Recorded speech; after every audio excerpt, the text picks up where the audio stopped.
what's so bad about pornography if nobody's getting hurt in the process? Well, I can speak from experience because I had all the stuff throughout high school. I mean, my high school is everywhere. One guy in my high school passed out pornography from his locker to anyone who would vote for him as senior class vice president. Now, I don't know if he's a politician today or not, but it was everywhere, and the common thing is we just blow it off. You know, I'm not getting anyone pregnant. I'm not passing around diseases. They're willing to pose for the magazines. I'm willing to look at it. You know, it's a good arrangement for everybody. And what ends up happening is it emasculates a man. It basically trains him to look at a woman as a collection of body parts. And it teaches a guy that you can judge the value of a woman by how much lust you feel for her. If I don't lust after her, she's not worth a lot. If I really lust after her, wow, there's a woman. And we end up becoming shallower and shallower. And we laugh it off and say, well, she's willing to be in the porn. What's the big deal? But you don't realize the majority of women in the pornographic industry were sexually abused as little girls and as adult women as well. You know, Pamela Anderson, when she posed for Playboy magazine, her first Playboy shoot, she was crying before the shot. And then she pulled herself together and they fixed up her makeup and they took the nude photos. So when we're looking at these women, we've got to understand these are someone's sisters. This is somebody's daughter, and probably sexually abused as a little girl. And we would just laugh it off and call ourselves gentlemen for appreciating it. And what happens to the guy is when you look at porn, the pleasure center of a man's brain is called your medial preoptic nucleus. If you take cocaine, this part of the brain is influenced, but if they found during sexual arousal, this part of the brain is rewarded. And what it causes what's known as a trained response. They've learned of Pavlov's dog in psychology class. The guy rings a bell, feeds the dog, and the dog begins to associate the sound of the bell with food. So eventually, all he has to do is ring a bell, and the dog will start salivating because he knows the sound means food is coming. It's called a trained response. They found out the same thing works with a man's brain, and the pleasure center is one of the most easily trained parts. So they found out when a guy looks at the porn, he actually trains his brain to expect his future wife to live up to all these impossibly perfect fantasies. God gave you a clean slate of an imagination on which to impress the beauty of your wife and her alone. Yet we have stamped on it so many images of other women, and you look at these other girls in porn, 15 seconds, and you're bored with her. Look at the next girl, 30 seconds, bored, next, next, next, next.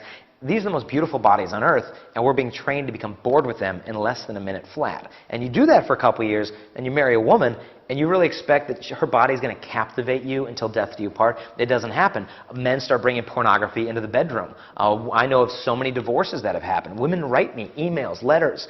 And one woman I met, she just got divorced with her husband, and she said he's moved out, the kids are emotionally destroyed, and she said she was picking up the mattress the other day to change the sheets, and she said there under her bed was his stack of pornographic Maxim men's magazines. And she said all these years of being in bed with him, was he making love to me, or was he using my body to make love to them?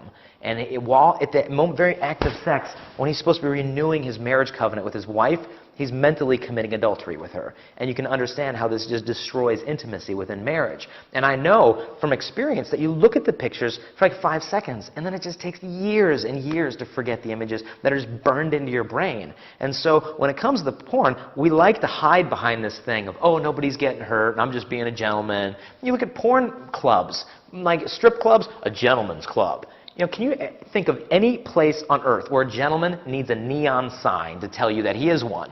No, it doesn't have. Actions speak for themselves. You know, adults, I'm adult. This is an adult bookstore. I'm an adult. This is why I'm going in here. Adults don't need signs to say they're adults. They just act like them. And so they put all these facades up. I need to be a gentleman. Because no matter how far we fall, we always want to identify what's really manly, what's masculine. But the problem is the porn just emasculates us. It emasculates us. It just robs us of the ability to truly love a woman for who she is. Not just a collection of body parts, for her personality. Because the porn teaches us personality doesn't matter, intelligence doesn't matter, her body matters. And when you go to a marriage like this, it's over from the start. My friend got married, addicted to porn. He's divorced in 3 months. And people say, well, you're just being extremist. I mean, if people agree to do it, it's just recreation.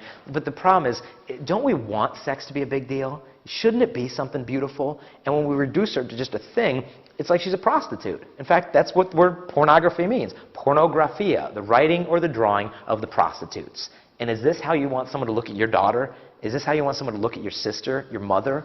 Then why would we look at other women this way? And I understand how addicting the behavior can be, but it can be overcome, especially through the sacraments and through prayer.